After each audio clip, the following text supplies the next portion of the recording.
Hi guys, super pumped. Excited to have you guys here. And this is like the third time we've introed, so I'll re-intro. What's up, guys? Thanks for watching. Thanks for listening. Super pumped to be here. Listen to Honest God on AM 1160 The Quest, Atlanta's Catholic Radio. We got a killer episode today. We got Jake, we got Ryan, we've got Madeline, not Madeline. Madeline was in that exact same seat a week ago when we shot the last episode, because all these episodes are live. And we've got Megan over here too. We got producer Julian still. I am here. Producing and being Julian and killing it. I'm trying to kill it, but thank you. I appreciate that. Yeah. I like it a lot. If he ever does call you Madeline, just say it's Madeline. Just give him a look. I spelled it different because Madeline's I would write Maddle and then Maddie, and then I would write the word line, but I would underline it to remind you say it like a line. And so hers I wrote Madeline, like with a Y. NNE, like an old lady's name.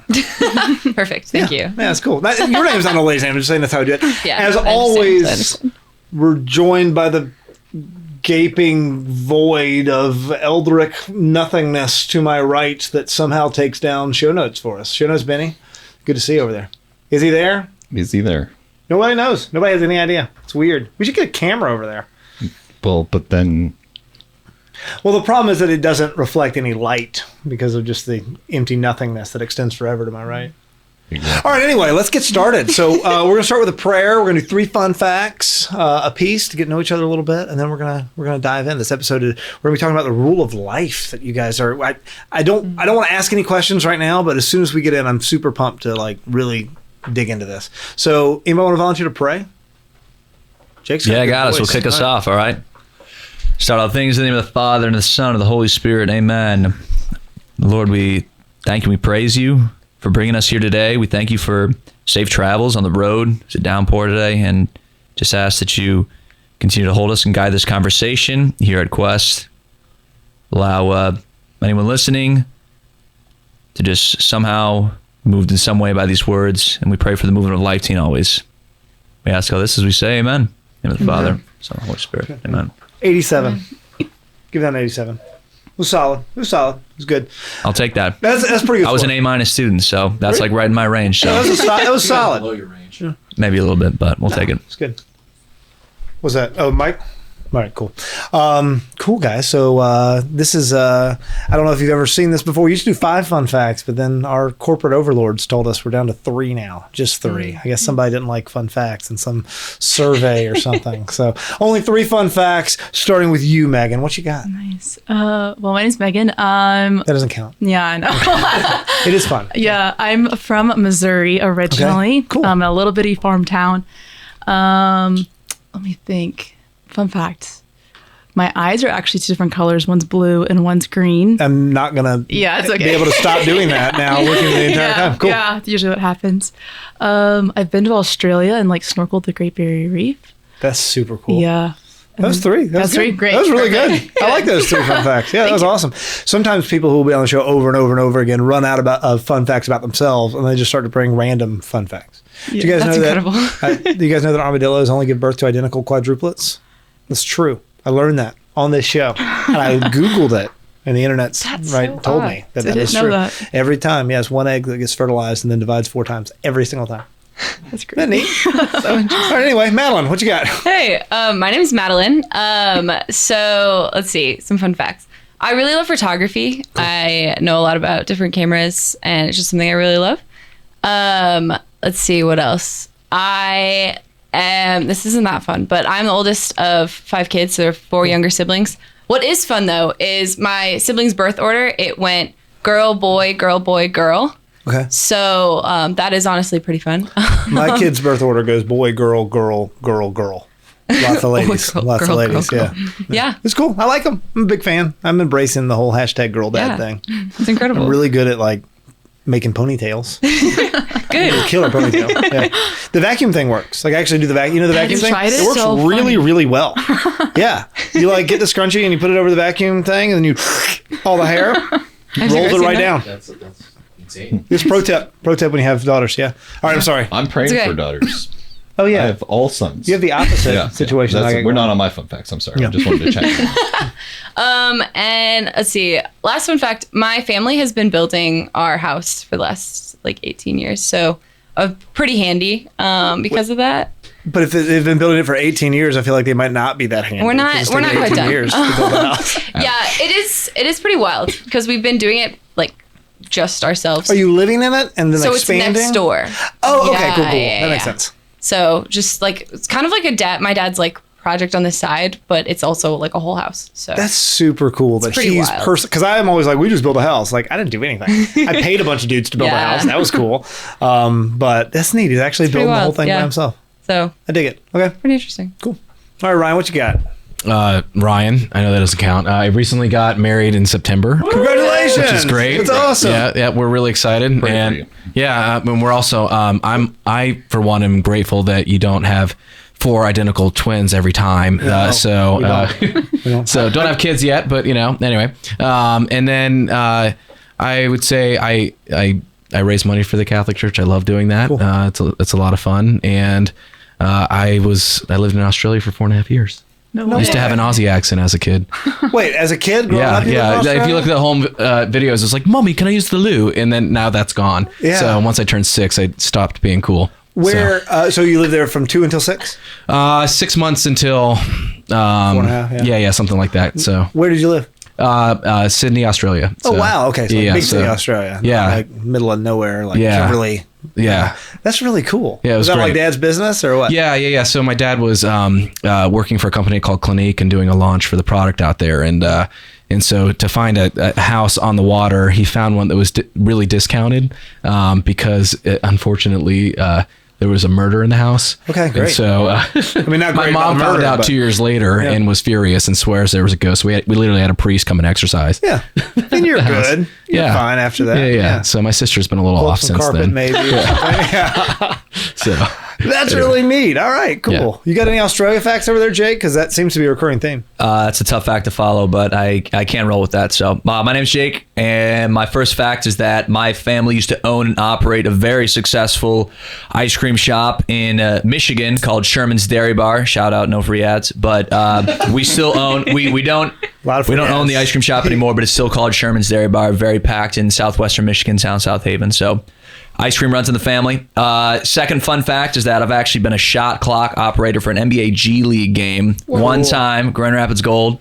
Good time in college. And then my third fun fact is that the guys that I lived with in the house last year, the missionaries and myself, we used to and still do refer to Ryan to my left as the Duke, because there's a board game we play a lot, and one of the characters you can play as is called the Duke. It is Coup. I love Coup. We play a lot of Coup. And I always lie and say I've got double Dukes. That's what you do. Time. Double Duke. I don't know if that's such a great hand, because you get called out, but it's a lot of money. So, and Brian is the fundraiser for LifeTeen, so he makes a lot of money with that for the company. So we refer to him as the Duke. Can we just call him the Duke for the rest of the episode? I'm sure. I don't know how he'd feel about that, but I would love it. I'm not asking Ryan. I'm asking you, Jay. These people have been trolling me for 2 years. Anyway, sorry, Matt. I love it. All right, cool. That's cool. Well, before we get on with the actual show, I do want to make sure. What? Oh, I was going to have a fun fact. Oh, you want a fun fact? Australia. Yeah, good.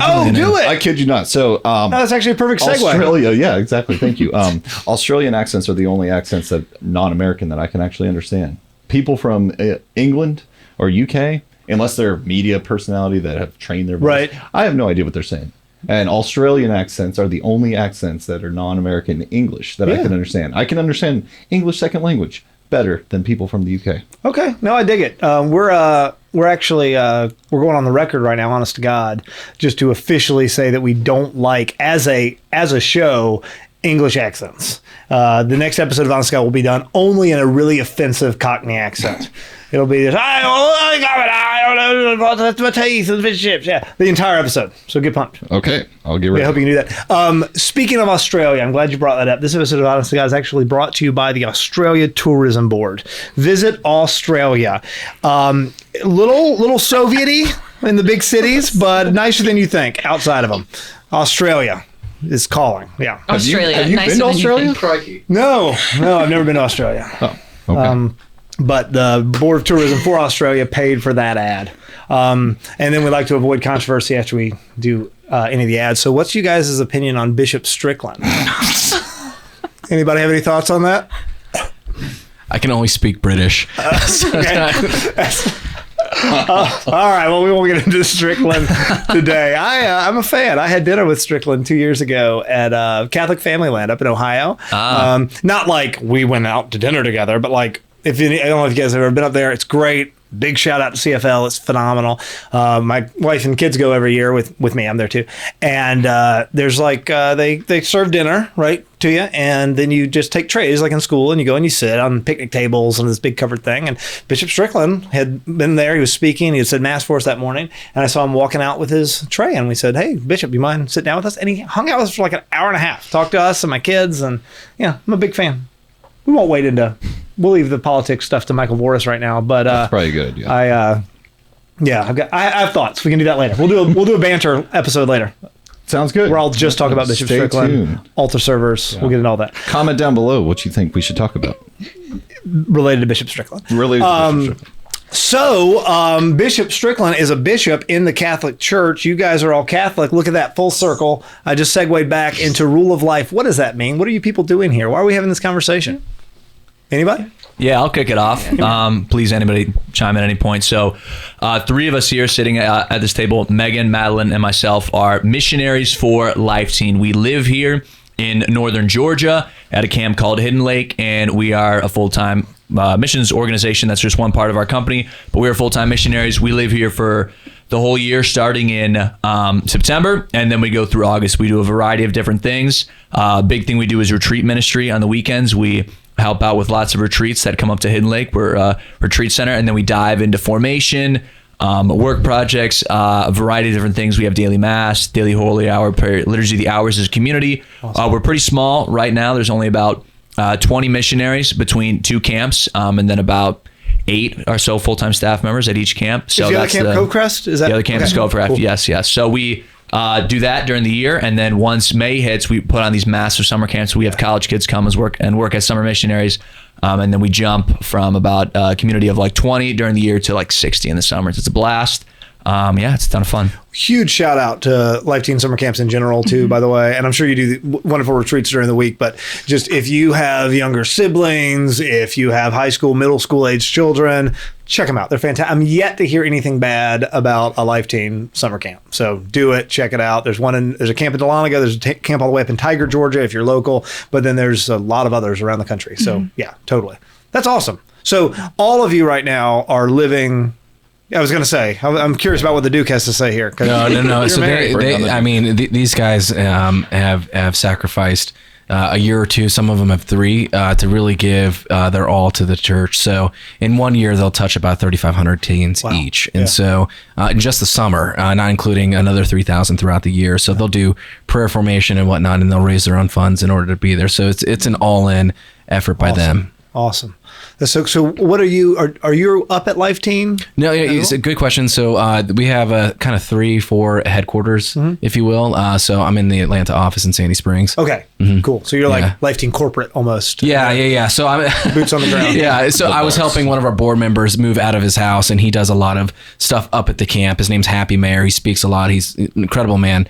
And I was helping him move stuff, and he's like, Ryan, I really get the sense that you're more of an inside worker. So I'm like, okay. My wife agrees, by the way. Yeah, hey, that's all right, man. That's all right. So I have so many questions about all things LifeTeen because when I was in middle school and high school, by the time I was done with high school, I probably would have called myself Catholic, right? But I was like slowly working through. I wouldn't have even called myself Christian earlier on, and then all these things. And so I never experienced LifeTeen as a young person. I didn't experience until I graduated college, started doing youth ministry, and then I started to take kids to different things, right? We had our confirmation retreat at Hidden Lake for years. I've done high school retreats up at Covecrest and Hidden Lake before, and I love it. I'm not just here to blabber about how great LifeTeen is, but it is. But I would love to hear about y'all's experience and how you ended up saying, I'm going to take a year of my life or 2 years or whatever you're doing right now and just dedicate it to this. If anybody wants to take that and run with it. Yeah, I can talk on it. So I actually grew up in youth ministry, so completely opposite to you, and not experiencing it as a teen. But my mom was a youth minister, so youth ministry has always been pretty important to me. And so I got involved in retreat ministry somewhere around high school. In the middle of high school, I started volunteering with this group in St. Louis. And we would go to different parishes and put on these like day retreats. And so that's when retreat ministry kind of became something that meant a lot to me. I saw a lot of lives changed. Saw the Lord show up in a matter of like, we had a retreat that was like 8 hours long, and the Lord would show up, lives would be changed. And so I started to just see the impact of that. And in the meantime, I was in a LifeTeen youth group in high school, and I loved it. A lot of my best friends came from that youth group, and I just really learned the meaning of like community, because I had a lot of formation as a kid. Like I went to a Catholic grade school, Catholic high school, and so I had the formation, I had the like grounds for it. What I really needed was a community. Yeah. And so I found that in my youth group, and I found a lot of life in the retreat ministry. And so like those two things that I found in high school were things that I knew were important to me. And so in college, I stayed involved in retreat ministry, and I chose a college. Like when I was choosing a college, I made sure that having a Catholic community was going to be something that I was going to be able to find. And so that's how I went into college. And so in college, through that Catholic community, I found out about LifeTeen missions. I knew about the youth group side of LifeTeen, but I didn't really know that LifeTeen like had this whole, like I didn't know anything about the camp side at all. But I had a friend who did summer missions with LifeTeen. He just really encouraged me to apply. Back to my fun fact, the photography. He knew I was really into photography. And so he's like, you should just be the photographer at camp. Cool. And so I was like, that sounds incredible. I don't really know anything about this, but I prayed about it, and I felt very called to just jump in, like go to Georgia for 3 months and photograph. Where were you in college? Camp. Where were you in school? St. Louis University. Okay. Yeah. So I'm also from Missouri. Go Bills, baby. God bless, go Bills. God bless, roll Bills, baby. And so I took the leap of faith. I was the photographer for 3 months at Camp Hidden Lake. And then I just like learned so much about myself, specifically through the rule of life, honestly. And we can, I don't know if you want to. No, I definitely want to get into the rule of life here in a little bit. Touch on that later. And dig in. But you keep using the word community, and I want to dig into that, because that was actually a big theme on our last show, and like half of our shows, right? We really get into community, because I feel like right now, especially right now, because of our stupid phones and social media and just all these things, like community is something that so many people don't have. We've never been more connected with other people, and we've never felt lonely or more isolated in general. So what does that mean, right? When you say, I found community through this LifeTeen youth group thing, like what does that mean, you found community? Yeah. So I found people that had the same, like we had a foundation in Christ, and that was very much clear. That was the basis of a relationship. And let's see, I found community in them because I felt seen by them. Right. I would show up, and I wanted to pray, and I wanted to know the Lord, and like I wanted to grow in my relationship with the Lord, like whether or not I had that knowledge about the faith or not. Like we all came from very different places and very different like spots in our faith journey. But I wanted to know the Lord, and they wanted to know the Lord. Right. And we saw each other in that. And that's how we found a community there. I like that. That's a really good way of describing it. Yeah. Cool. And are y'all all here for the same amount of time? Are you all in the same year? Is it 1 year or 2 years? I'm sorry, I forgot. So it just, it can depend. So it's a year commitment. Okay. But this is my first year. This is both of their second years. Mine and Jake, we are actually, it's our second year. So we're the house leaders at Hidden Lake. So basically we've been invited back as a second year to get to lead the first year missionaries, just to like walk them through everything. Yeah. Get to like journey, do the same mission with them, still being on retreats, still being on support. Going through formations, but now we're just like in our second year of it. So now we get to help lead the first years as well. Okay. So it's a really cool, I think, opportunity to do that as well. And once again, I keep going back to the word community. You guys live in community with one another while you're there, right? Yes. And what does that look like? What does I live in community with a bunch of other missionaries like mean? Yeah. So we have a men's and a women's house for the missionaries. And then, so we all live together, like Madeline and I are in the same house. There's 5 of us. And then there's 5 men in the men's house. And then we also have the staff that works at Hidden Lake as well, that live at camp. So we have these little townhouses. Yeah. And so we all like live in like a little, what do we call it? Cul-de-sac. Cul-de-sac. That's not really, but I've hunted turkeys basically in your backyard over there. Yeah. Like down a little way. You know, that little, where Janice is. So, yes. So we're all there. And so, just anytime we can hop over to some of the families that live nearby, or like they live in the cul-de-sac, so we can go over and like hang out with their kids. And so it's like really beautiful just to get to see everyone's like vocation played out, because we have like so everybody in families the that live cul-de-sac there. isn't a missionary. No, not so, because Okay. there's full-time staff The there. staff also live there, right? Yes. There. Cool. Yeah. So it's beautiful. Like we have a single women's staff house. We had single Right. men, but one of them just got married. So now they'll be moving into a house. Did they marry Ryan? No, no, different. But yeah, it's just really cool to see So everyone. do you eat together? Do you? I mean, and Yeah. I'm really just sort of circling around this word rule of life that I've got some like monastic imagery of in my head, but I honestly don't know anything about it going in. And so I do want to dig into that, but I'm just sort of trying to understand what the dynamic looks like, because the kids are coming and going, but you guys are staying the same. You guys are consistent. You guys are there together, and you've got to live in this like sort of purposeful community that is oriented towards something, as opposed to like a college dorm kind of situation. That's cool. But the kids aren't there all the time. During the week, are there kids there? During the Sometimes if there's year? like retreats going Okay. on, but not as often. So what does daily life look like when nobody's there? Yeah, daily life. We do holy hour, daily mass. We say morning prayer together as a whole community. We also do like a lot of retreat prep for groups that are coming. Right. We do work projects. It just really depends. It doesn't sound like necessarily a lot, but it does consume a lot of time.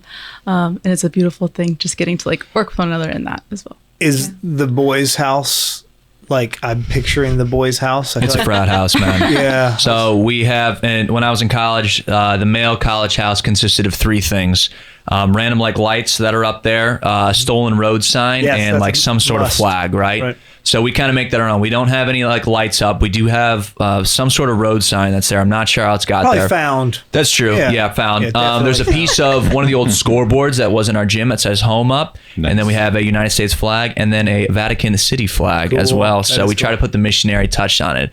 My 11-year-old has a Vatican flag up in his room. There you go. It's Yeah, pretty it's good sweet. stuff. So yeah, the boys' house is definitely like, not as nice as the women's house, but it's, I mean, in college I lived in some bad houses, man, that were gross. So it's definitely a step up from that. See, what's funny about this is the houses are exactly the same. Like they're mirror images Right. of each other. But the women's house is just a little His house has nicer. like candles.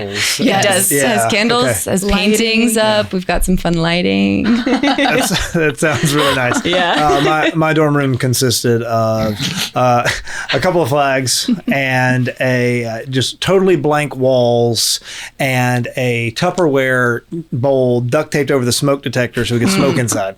That was the entire like decorating scheme of my dorm room. You hung out in my dorm room some, I think. Oh, I definitely came to your dorm room. Yeah. And it's party. It's fun. Community was such a big part of our campus. Too. Yeah. I mean, it really was. And I actually really want to give a big shout out to LifeTeen in general. So if you guys are ever feeling down, I'm a product of kind of a fallen away Catholic for a while, but I grew up in LifeTeen, and that sense of community was always rooted in me, and that was exactly what drew me back.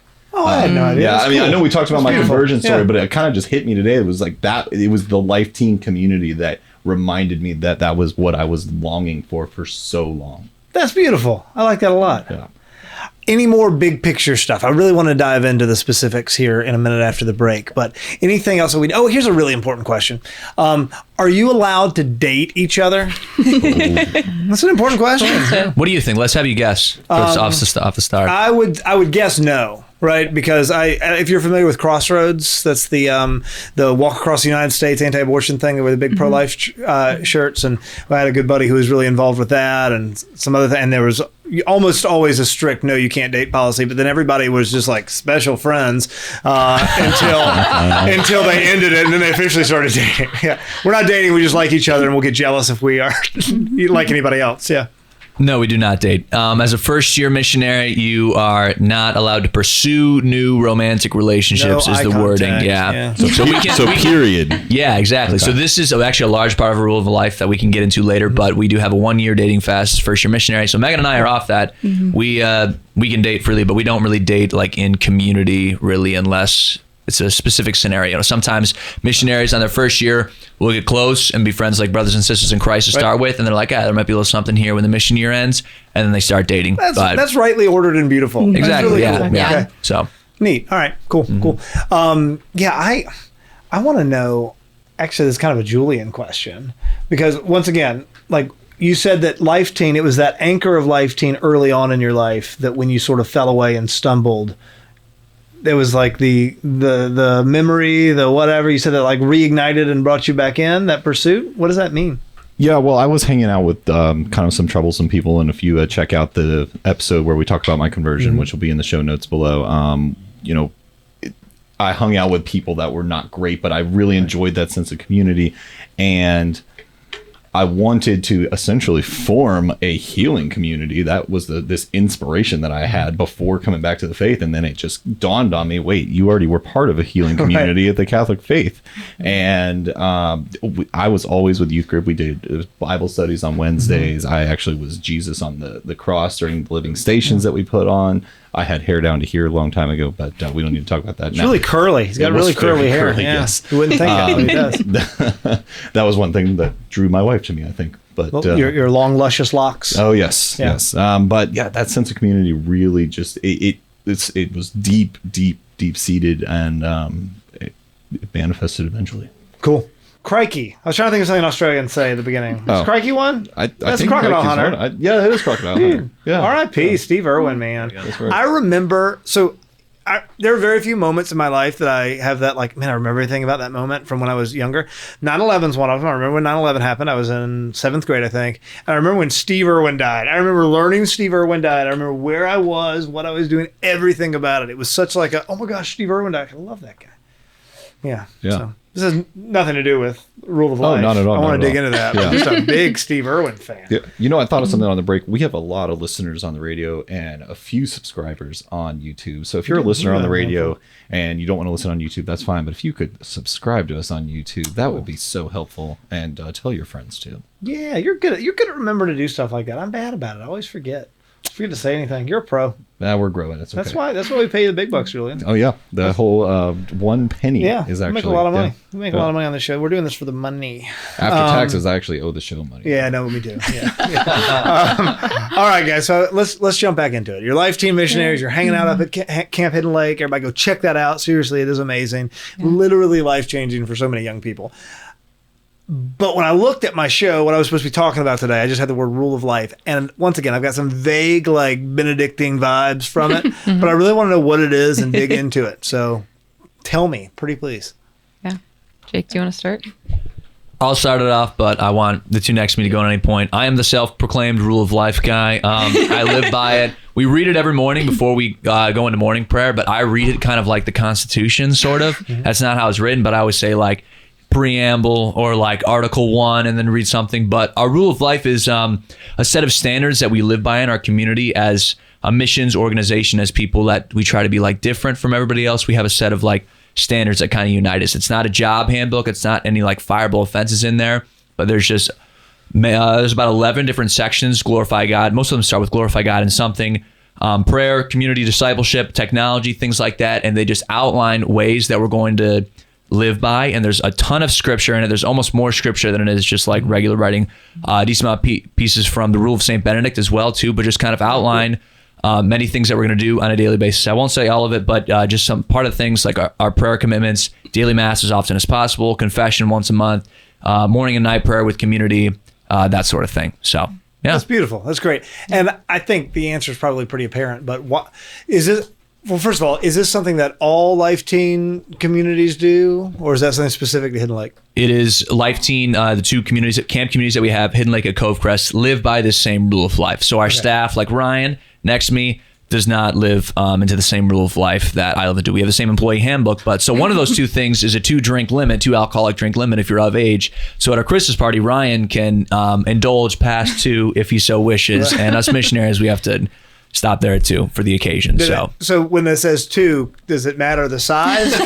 So it's about like that's always the question, you know, like what can we like sneak in, you know? So like I mean, like, you know, like the 24 ouncer, is that like one, exactly. You know? So it's an honest question. So and I mean, there's no like real line. It's just kind of like be prudent, you know. So that's what it is. Okay, cool. No, that's super interesting. And I assume none of you were living by monastic standards before you entered the. So biggest changes in the way your life operates after going to after moving into this community? That's a fair question. So something that I will mention is that we have a summer missions rule of life as well. So a full-time missions rule of life is a little bit different, but when we have summer missionaries come over the summer, like when we said our community jumps up by like 60 college students every summer, they also live by this rule of life. So the first time I lived into it was that summer of 22, actually, so it wasn't that long ago. But and so the thing that changes the most, I'm not quite sure. I think that having prayer, specifically the rhythm of prayer, is probably the thing that changes the most. Like, did you say it's liturgy of the hours? What are you? We pray liturgy of the hours. We do a holy hour in front of the Blessed Sacrament, and we go to daily mass all together. Cool. And so I think that just having that incorporated into my schedule just really changed everything. The consistency changed everything.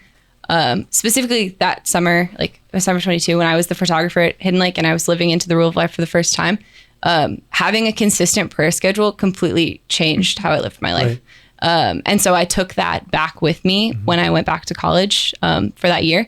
And then it just changed how I discerned things, and it led me to eventually discern like full-time missions. And so if I can ask the Duke a question, what so did you do this? Were you a LifeTeen missionary before you moved into good question. I was a product of it. I was dragged to camp as a kid through a baseball team. So no, I didn't, but I did live, I was in religious life for about 4 years with the Brotherhood of Hope. Oh, cool. And so, I've observed, my sister and brother-in-law lived at camp, and would express a lot of it. And so, it's sort of like, just as hearing you speak, Madeline, the fruit of people that kind of come in, you see commitment to Christ exponentially, radically transform their life years and years after missions. And so, we brag a lot in LifeTeen, like, great, we're in 15% of parishes, and we surveyed every seminary in the country, and we found that 35% of the seminarians came from a LifeTeen program. But that's not just because they're expressing and living a rule of life. It's they're encountering Jesus, and we've seen vocations everywhere grow up from that. So no, that's interesting. I like that. So you were not an actual missionary anywhere, but you were part of the Brotherhood of Hope, right? Yes. And then I assume there's a similar.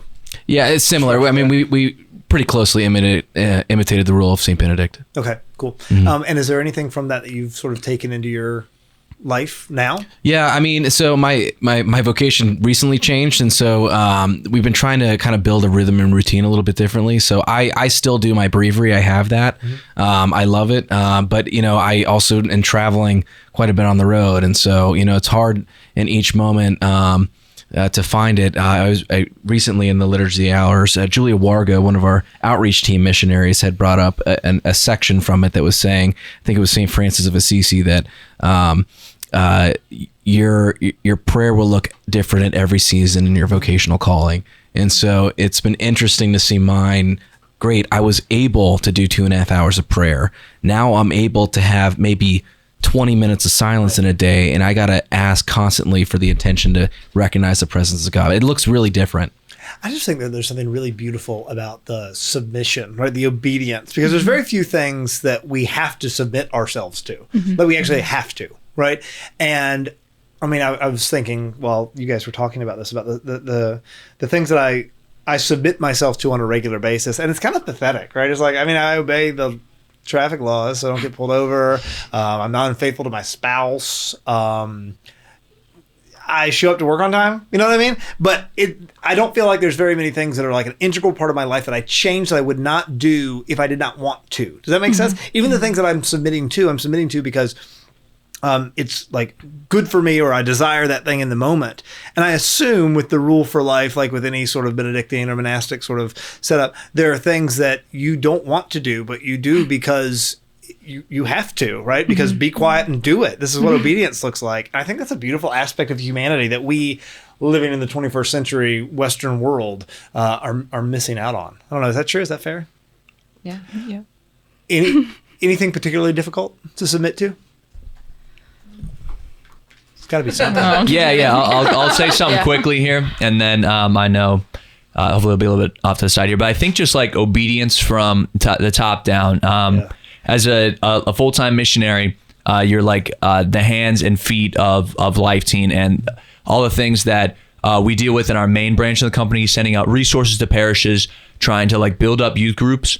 We see like the front lines of that with teens who come on to camp on retreat, teens who come to summer camp, and actually encountering them on the front lines. We're the foot soldiers of all of that. So being the soldiers, there are many people that we have to like answer to from top above. There's house leaders up top, and there's a director of missions, there's missions coordinators. So there's a lot of different like people with different ideas of how best to bring more young people into the faith. And not always ideas like are totally free flowing. I mean, that's just part of any workplace, but just being obedient to a different way of life, even and like following people ahead of you is a tough thing. And specifically on our rule of life, we talk about 3 things. We're definitely not perfect at these. We try to rid all our speech of sarcasm, gossip, and complaining. I mean, you think of kids in their 20s, those are like 3 big things right there. So that's a very hard thing for people to go to on a regular basis as well. Whoa, that's huge. That makes a lot of sense. Yeah. Just also kind of going off that, we have a part of our rule of life. We have glorify God in building relationships, which kind of Jake touched on earlier was like building chaste friendships. But we also have underneath that through reconciling one another. So we have like even steps in our rule of life of like, oh yeah, when something doesn't go the way I want it to go, or like I'm having like difficulties with this one person, just like actual steps written out of like I should like address this situation, I should pray about it first and then take responsibility and like approach the person and have like a civil conversation and like commit to still loving the person despite like what the outcome is like, no, I'm committing to loving you and this is why I'm having this conversation. So it's like calling like us out of ourselves. That's to like super tough. Yeah, hold each other accountable and like try to like work through things. So like I think that's a really hard part of the rule of life, but I think that's a place where like I've definitely grown a lot. Right.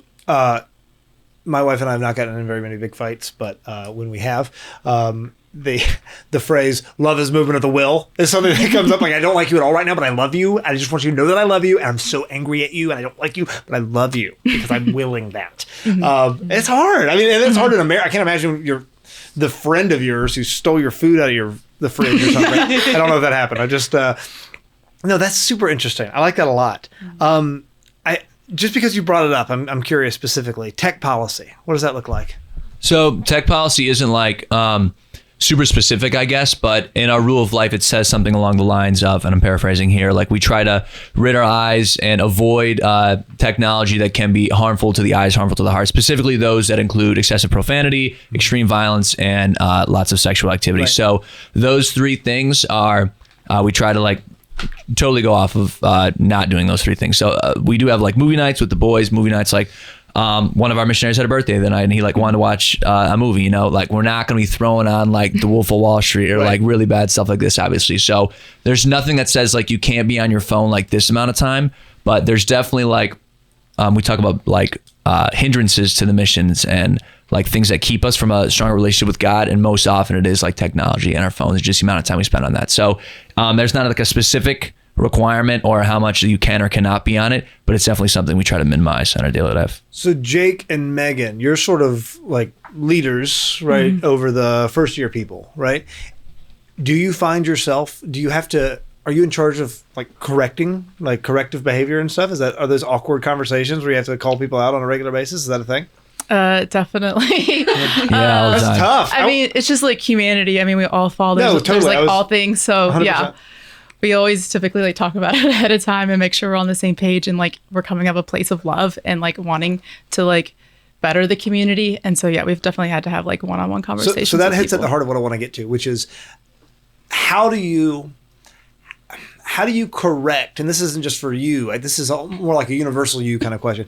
How do you correct what are basically peers, right? That you outrank or whatever, because you've been there another year, but same age, whatever. How do you correct people with love and in a way that does not totally destroy relationships? I talk to a lot of high schoolers and college kids about this a lot, because you'll hear these people who will say, I know that my friend so-and-so is doing this and they shouldn't be doing that. I want to say something, but I don't because it'll be awkward. Also, I think they'll hate me and they'll think I'm being judgmental. Right. So I don't know. Any advice on that? Any thoughts on that? I think the women in my house typically know like when I'm going to say something because I guess I get a certain way. I don't know. But I think just like remembering to like continue to love them and continue to like not treat them any differently like after the conversation. Yeah, and then just even approaching the conversation of like, hey, I noticed this, and like, I know you probably had good intentions, but like, this is how we perceived it. Like, just wanted to check in, like, what did you mean by that? Or like, just like asking for clarification. It's wonderful and super uncomfortable. Like, I'm sure it's terrible, but it's really good. Like, that's great. What about with guys though? Because I feel like that's a different approach. Yeah, 100%. I would say that there are so many lame friendships, especially with guys in their 20s now, like outside of like sports, and like what we're doing this weekend, and like maybe like what girl I like like the start of it. There's not a whole lot of like deep, good male friendships that people have with guys in their 20s. So I think that the first step is like having that friendship that's like a basis of it. And that's something I preach a lot in our house, is like knowing that like, hey, that's my brother next to me, and like I'm my brother's keeper. And we've had millions of conversations this year. We go through formation that brings us closer together. So I know that one, like not even like a playful jab, like something that can be like perceived as a joke. You're not going to like take that to heart, because we have that strong relationship to go off of. But then when I actually seriously need to correct you and like call you higher, not call you out, call you higher. That's something we say a lot in our community, that that it's coming from a place of love, and I want what's best for you, not that I'm trying to just like look better in front of my superior or in front of this girl. Like it's actually for the betterment of you. Yeah, not to go down this rabbit hole, but here we go. I one of my big things that I'm on all the time is the lack of authentic like male intimacy. Right. And I was literally having this conversation the other day with this kid, college kid, like 19 years old. And he was talking about this serious problem that he had. And it was about sort of a decision in the future. And he was at this really big crossroads. And I said, are you talking to, and I mentioned these other guys who are really close friends with him. And he goes, no, man, I'm not going to talk to them about stuff like that. And I was like, what do you guys talk about? And these are like dear friends. He's known since he was a little kid. And like you said, it was all just this lame, mundane stuff. And it was, you gotta have guys you can dig into. Girls are much better at intimacy, like between friendships, right? Like platonic, right? Same gender intimacy than guys are. And I think that's so lame. And so I've probably gone off on this before on the show, but I was reading a biography of Stonewall Jackson not that long ago, and I was reading his letters that he was writing back home to like friends and relatives and it was this beautiful, like, I love you and you're in my heart and I can't wait until I see you again. These are these things, like this beautiful, just like opening up. And I don't think Stonewall Jackson was a particularly like loving, like compassionate guy. I think that's just how men talked to one another back then. And like, it's really dumb. It's like he said, it's lame. Our friendships are so lame now. Get good, intimate male friends that you can actually have conversations about real things that actually matter. The game last weekend is not that important. There's other stuff to talk about. Yeah. Sorry, that was a rabbit hole. You mentioned off air. We were talking a lot about community, and you said, I want to talk a little bit about evangelization too, and sort of moving out of that community for the sake of growing the kingdom. Do you mind fleshing that out? Yeah, I mean, sure. And look, I think that the church, that's kind of our goal, is to share the good news of Jesus Christ, right? The purpose of life being to know, love, and serve God. And I think that getting that message out is so vital, and we're not good at it. Right? Yeah, no, fair. I mean, if you think about it, and I think that the temptation can be, I think that we failed missions. We failed a lot if we think that community for the sake of community is it. When you come to like youth ministry specific, I think that the church is so distracted with so many things. Like we would much rather argue of where the candles need to be at the altar, or who's doing what, or this bishop said that, or what. And it's like, okay, no one is in this church. Right. No one, right. And so we need to have a different mind shift on how we reach out to and get people in the church. And for those that are listening, like, okay, so I think what Mother Teresa said makes a lot of sense when she said, everyone wants to change the world, but no one wants to do the dishes. Right. I think everyone. I've never heard that quote. That's a great quote. Yeah. It is a great quote. I mean, in missions, everyone does that. And my wife would say that I need to do the dishes more. I'm sorry, Bridget. But I think everyone wants the doors of our church to be flooded with young people, but no one wants to talk to their nephew who's sitting alone on the couch. Huge. Yeah. Whoa. Okay. I like that. That's really interesting. That's an excellent point. I feel like, what's the word? Telescopic charity or telescopic evangelism. I was having a great conversation with somebody about that not too long ago. Basically, this idea that there are all these big problems that don't really affect me and aren't in my immediate circle, and those are the ones I want to go after because it's safe and it's comfortable. When really, like you said, I should be talking to my brother who's having some marital problems, or my nephew who's dealing with X, Y, or Z. Yeah, and that's a human weakness, man. This whole concupiscence thing sucks. Yeah, I think we're doing better though. I mean, I don't want to say that the church is awful at it. Like, I think that just we need to focus more, and there's only so much we can do in a day. And our pastors are getting older; they're getting overwhelmed. Churches are consolidating. There's more responsibilities. So if you're a pastor, you're trying to think, I have so many priorities I need to do in a day. Which plate do I pick up? Right. I would wager that even though youth ministry might have the immediate cash return that you need to fix your roof, but we have seen that if you focus on young people, the parents get involved, the grandparents get involved. It's vital to the foundations of a parish. And one thing I do want to say, like, since COVID happened, you've heard of parishes that have had to close, and we haven't had a single parish using LifeTeen that has closed its doors. And so that's a crazy stat. I mean, okay, cool. but it's not rocket science. Yeah. It's not just because they're using our banner. It's because they focused on the young. Right. And so I think that there's something there with that. And I think that we should really look seriously at that. I'd love to dig into that. Just kind of big picture. What can parishes do better in terms of young people? I think that I think a lot of like the big like parish-based like group communal style things that we've been talking about is like a big thing. We're a parish-based discipleship organization. So a teen cannot come to our camp by themselves. They have to come with a group from their parish. And that's something that when we send missionaries away from mission, a lot of missionaries stick around, work for LifeTeen for a little bit. A lot of them don't stick around that long. It's just the nature of how it is. Not everyone wants to be a missionary forever. Not everyone wants to fundraise, do things like that. But they go out and a lot of them become youth ministers afterwards. And it's about building a community at the church that you're at, not just teaching these standards that come from the diocese, not just like teaching confirmation or teaching the faith like it's another subject at school, but bringing people together, having it be a place of, yes, worship and discipleship, but also just like a social place sometimes to hang out as well too, you know? So I think that just like this parish space and like having this community and this church on earth, that it's a place that people can go to and not just like, I need to say my prayers on Sunday just so I feel like I can get to heaven at the end of my life, but this place that we actually enjoy and rejoice in on a week in and week out basis. Nobody's had a conversion of heart by learning the archdiocesan standards for 10th graders.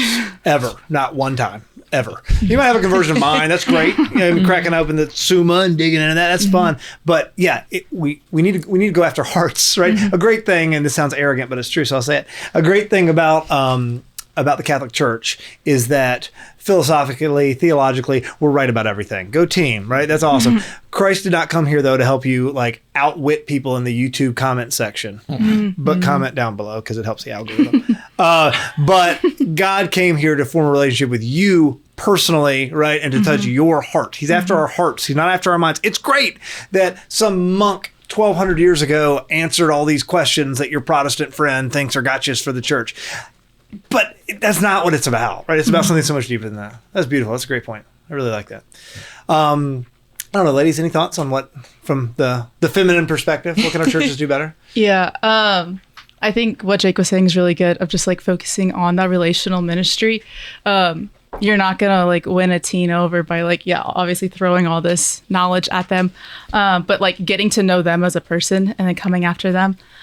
Just being interested in what they're interested in helps so much.